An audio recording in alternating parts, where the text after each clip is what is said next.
छात्र हित और शिक्षा सुधार को लेकर विद्यार्थी परिषद की प्रेस वार्ता। कानपुर से खबर। अखिल भारतीय विद्यार्थी परिषद एबीवीपी कानपुर के तत्वाधान में कानपुर प्रेस क्लब में एक प्रेस वार्ता का आयोजन किया गया, जिसमें छात्र हित और शिक्षा सुधार से जुड़े विभिन्न मुद्दों पर चर्चा की गई। विद्यार्थी परिषद के पदाधिकारियों ने बताया कि वर्तमान में परिषद के 60 लाख से अधिक सक्रिय सदस्य हैं, जो देश भर में छात्रों और शिक्षा के क्षेत्र में कार्य कर रहे हैं। संगठन का उद्देश्य युवाओं को देश के स्वतंत्रता संग्रामकारियों और विकास पुरुषों के जीवन से प्रेरणा देना है, ताकि वे राष्ट्र निर्माण में अपनी सक्रिय भूमिका निभा सकें।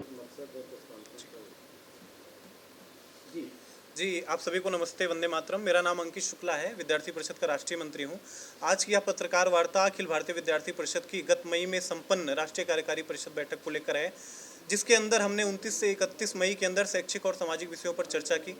विद्यार्थी परिषद ने इस संबंध में भारत के अंदर चलने वाले तमाम घटनाएं, उन पर भी हमने चर्चा की। 4 प्रस्ताव विद्यार्थी परिषद ने इस कार्यकारी परिषद के अंदर लिए, जिसमें पहला प्रस्ताव हमने कोचिंग संस्थानों के नियंत्रण और नियमन पे लिया है।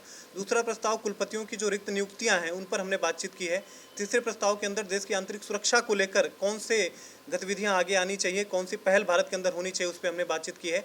चौथे प्रस्ताव के अंदर जो जियोपॉलिटिकल बैकग्राउंड है, वैश्विक व्यवस्था है, उसके अंदर भारत की जो पहल है, उस पर हमने बातचीत की। अंतर्राष्ट्रीय सीमाओं के संरक्षण सुरक्षा की बात की है, तकनीक के नवाचार के डिफेंस के आगे बढ़ने की बात की है। इन सब चीज़ों को लेकर हमारी राष्ट्रीय कार्यकारी परिषद 29 से 31 मई को संपन्न हुई है। कुछ अभियान भी हमने लिए हैं, जिसमें रानी अब्बक्का के जीवन को लेकर आगे आने वाले वर्षों में हम कैंपस के अंदर जाएंगे। यशवंतराव केलकर जी के विचारों को लेकर हम जाएंगे। भगवान बिरसा मुंडा की जन्म जयंती के सारस्वती समारोह के अंतर्गत हम कैंपस के अंदर कार्यक्रम करेंगे। आने वाले समय में हमारी जो 4 गतिविधियां हैं, एसएफडी, एसएफएस, कला मंच और खेल, उनके माध्यम से कैंपस को जीवंत कैंपस बनाने के लिए विद्यार्थी परिषद काम करेगी। ये कुछ बातें हमने अपनी राष्ट्रीय कार्यकारी परिषद के अंदर तय की है।